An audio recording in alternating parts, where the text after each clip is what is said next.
네, 안녕하세요. 두산로보틱스 주주 여러분들 반갑습니다. 그 어느 때보다 중요한 순간이라는 말씀을 다시 한번 꼭 드리고 싶습니다.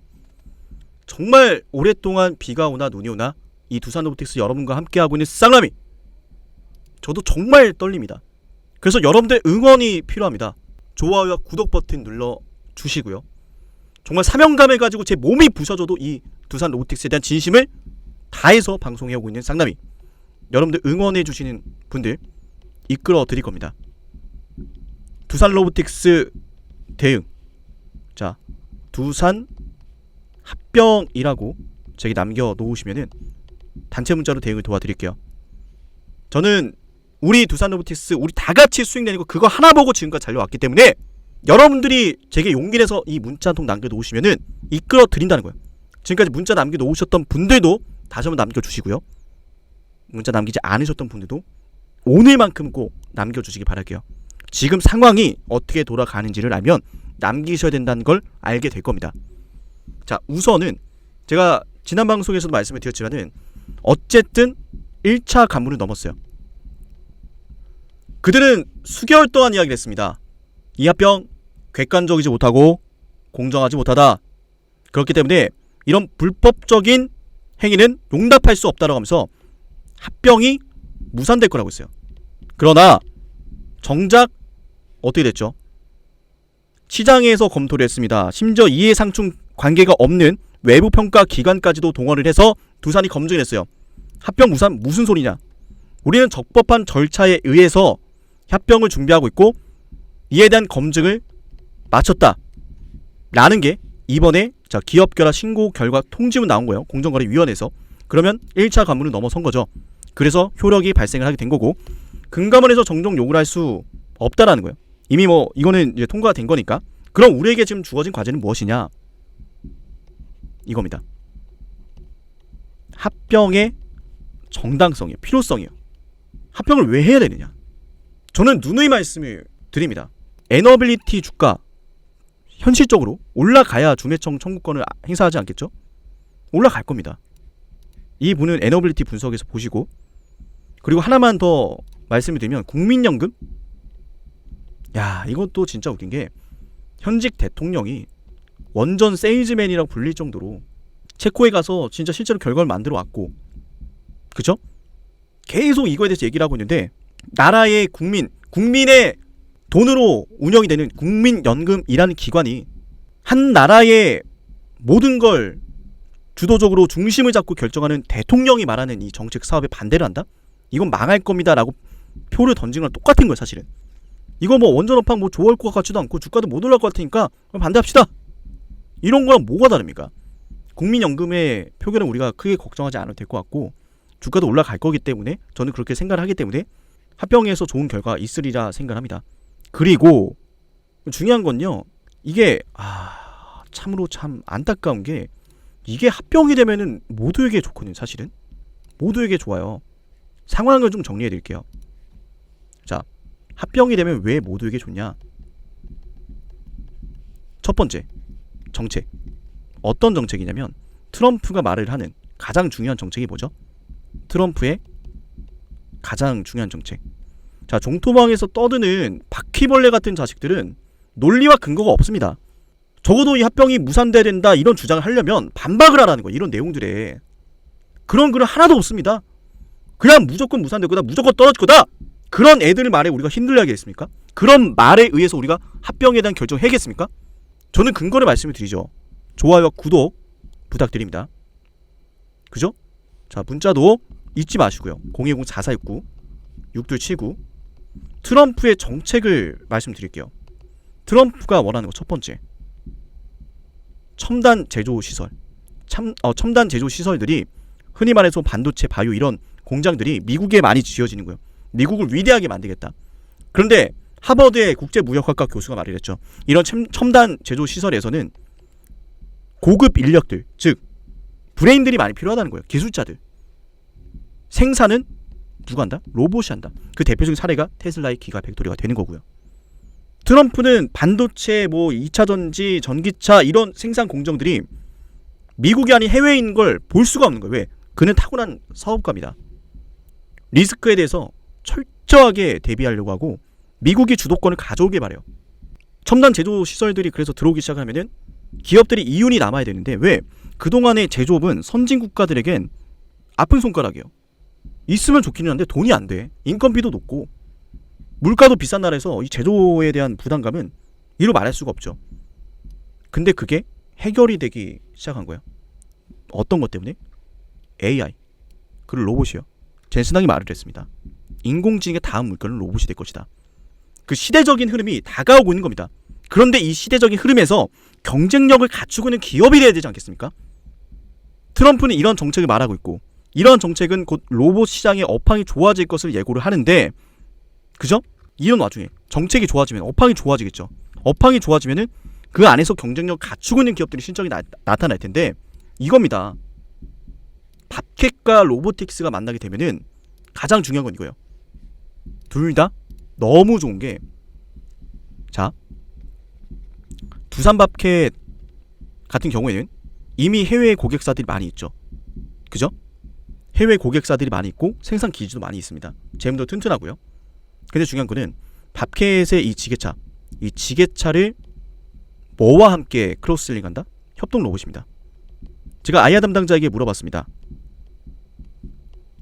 지게차를 원하는 기업들이 협동 로봇도 필요로 할까요? 그거에 대해서 니즈를 갖고 지금 전략적인 접근을 하고 있는 거기 때문에 그렇다라고 생각했고 그래서 두산 로보틱스의 주력 상품을 팔레타이징이라고 얘기를 한 거예요. 근데 실제로 보면은 내가 기업의 오너라고 생각해 봅시다. 인건비보다 로봇이 저렴해. 그리고 그 로봇이 사람보다 더 일을 효율적으로 잘해. 선택하지 않을 이유가 없겠죠. 그죠? 가격적인 부분은 이미 저렴하다는 게 다 가격표에서 나타났고 그럼 둘의 만남을 봅시다. 팔레타이징 로봇. 물건을 이렇게 적재를 해요. 막 쌓아요. 그러면 그걸 지게차가 가져갑니다. 현장에서 일하시는 분들은 아실 거예요.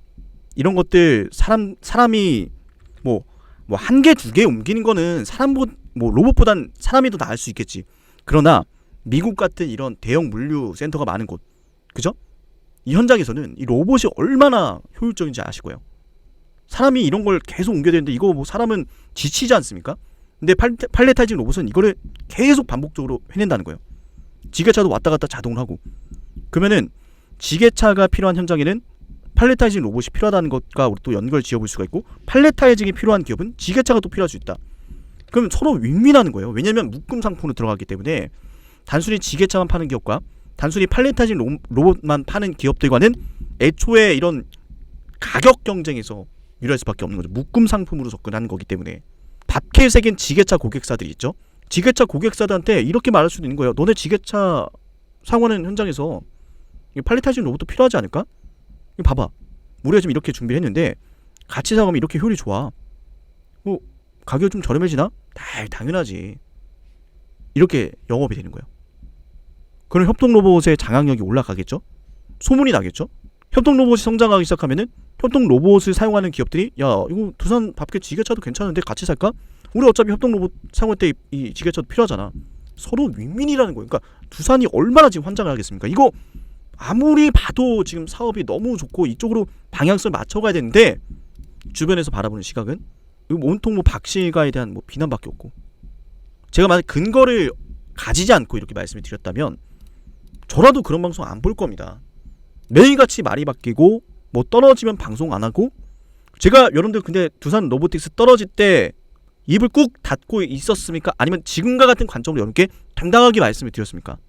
여러분 제 진심을 느끼고 계시다면 우리 두산 합병에 대해서 많은 사람들이 알 수 있도록 영상 공유도 많이 해주시고 좋아요 응원 많이 부탁드릴게요. 그리고 정말 우리 영상 응원해 주시는 분들 제가 한 분이라도 더 이끌어 드리고 싶습니다.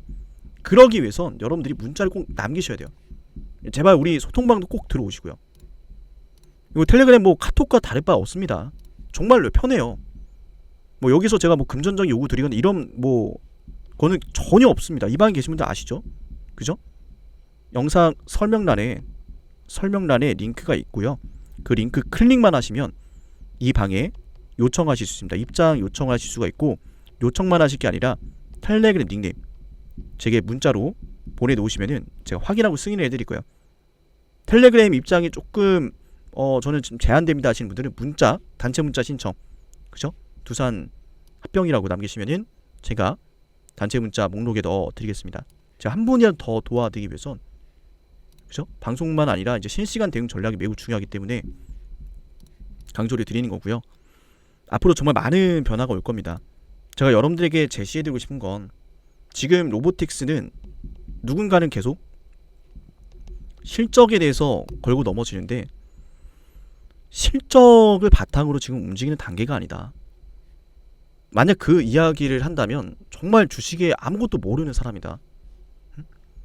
뭐 대표적인 예로 뭐 그건 뭐 말도 안 되는 소리다 라고 한다면 저는 이렇게 말을 하고 싶습니다. 테슬라의 주가가 언제부터 올랐냐? 테슬라의 주가가 실적이 터질 때부터 움직였냐? 그렇지 않다. 전기차를 처음 시연했을 때 진짜 이게 상용화가 되겠구나 라는 그 시점에서 기대감을 갖고 움직였단 말이에요. 그럼 우리도 두산 로보틱스의 협동 로봇이 실제로 상용화가 되어가고 있구나, 이제 진짜 코앞에 왔구나 라는 것이 인식이 되면은 주가 달라진다는 거죠. 그걸 위해서 지금 합병을 통해서 경쟁력을 갖추자는 거고, 두산 로보틱스의 최고의 전략은 뭐다? 결국 실적이 맞다. 그런데 그 실적으로 가기 전에 단계가 필요하다. 정책의 변화, 협동 로봇의 업황의 변화, 그 다음 실적이다. 트럼프의 정책으로 이미 로봇에 대한 중요성은 나날이 커지고 있고, 기업들에 대한 전략이 로봇에 집중이 될 거고, 협동 로봇의 업황이 좋아질 텐데, 그 안에서 경쟁력을 갖추고 있는 두산 로보틱스라면 실적이 당연히 두드러지게 주목을 받을 수밖에 없다. 물론 전 세계에서 1등하지 않아도 괜찮아요. 글로벌 지금 4위의 판매 대수를 기록하고 있고, 2018년도에서 2022년도 협동 로봇의 수요가 급격하게 증가했던 팬데믹 당시 성장률 1위를 기록했죠. 이것만으로도 협동 로봇의 수요가 커지는 어떤 모멘텀이 발생했을 땐 두산 로보틱스가 경쟁력 갖추고 시장에서 부각을 받겠구나 라는 것을 생각해 볼 수 있는데, 로보틱스가 12월 21일에 만든 12만 4,500원이란 가격은 그 재료가 뭐였죠? MSCI 편입에 대한 기대감, CES 2024 일정에 대한 기대감, 이 재료란 말이에요. 이 재료로 만든 고점인데 여기를 못 뛰어넘겠습니까? 그 시기가 온다면 누군가는 또 이야기하겠죠. 그 시기가 온다면이겠지 라고요. 근데 그 시기가 올 것이라는 것에 대해서 제가 지금까지 근거를 계속 이야기하지 않았습니까? 그런 사람들의 말에 따를 것이 아니라 제발 우리 쌍남이 믿고 따라오시란 말씀드립니다. 4469 6279 여기로 두산 합병이라고 꼭 문자, 단체 문자 신청하시고요. 가급적이면 소통방 오시는 게 좋습니다. 소통방 영상 하단에 소통방 링크 있으니까 클릭하시면 요청 바로 들어오고요. 문자로 닉네임, 제 닉네임 이겁니다 라고 저한테 보내놓으시면은 제가 확인하고 바로 승인해드릴게요. 월요일 뵙겠습니다. 감사합니다.